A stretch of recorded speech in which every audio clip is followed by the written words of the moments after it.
Gratitude is the heart of Christian life.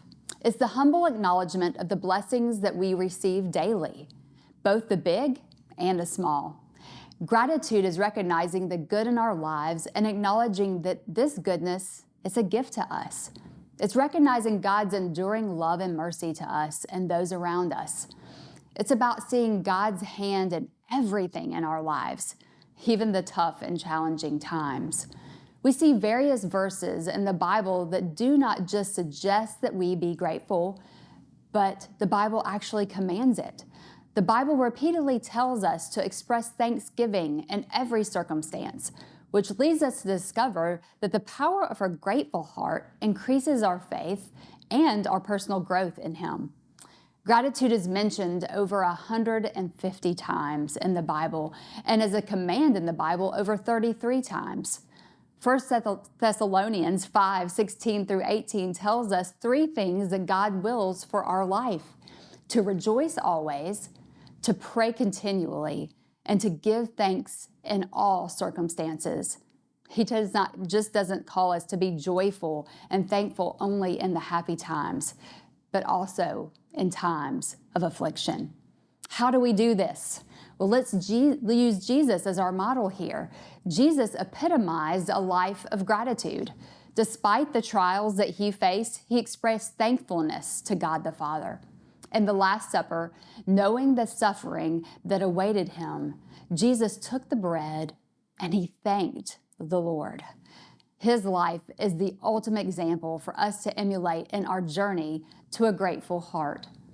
We all have something to be grateful for, but if we have to be honest, our society does not always help us to be grateful. Advertisements lead us to dream of things we want, and they also remind us of things that we don't have. But truthfully, we have so much that we may not even realize. Consider this.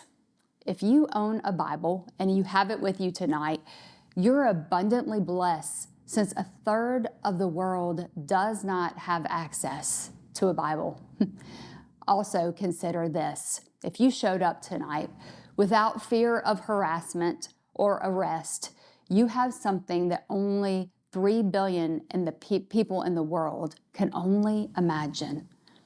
If you have a place to lay your head when you get home tonight, you have something that over 100 million people in the world do not have.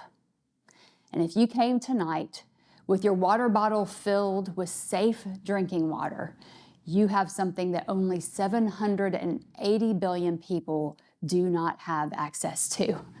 These things are eye-openers to us, but such ways that we have to be grateful to God for what we have.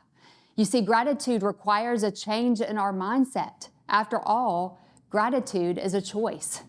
Colossians 3:15 through 17 says this: "Let the peace of Christ rule in your hearts, since as members of one body you were called to peace, and be thankful.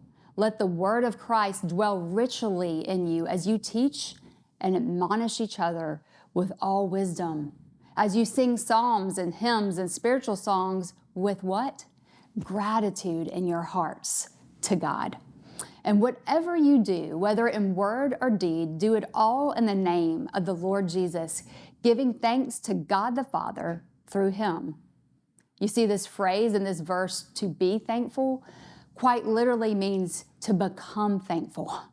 God has done so much for us that we should seek to become increasingly grateful people. Gratitude is not only a choice, but it is our choice. We can't always control the circumstances in our lives, but we can control how we are going to respond to them. Paul, in fact, while writing this letter to the Colossians, he was imprisoned. So he had many reasons to be ungrateful, but chose to spread the love of his grateful heart. Gratitude is more than just a virtue, it's a lifestyle. We have an invitation from God to view our life through a lens of gratitude and thanks to God. The power of gratitude leads to transformation within us.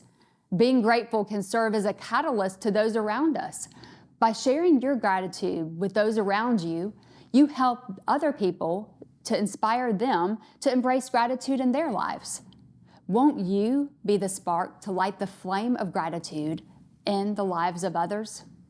Here are just some practical suggestions on how you can incorporate a gracious heart or cultivate gratitude in your life. Number one, keep a gratitude journal.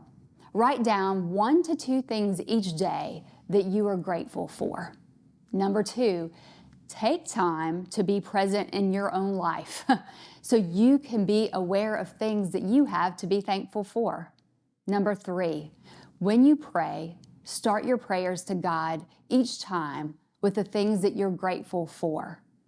Number four, start by serving others. Give back to your church and your community. Volunteer. Help a neighbor, or simply love on the people around you.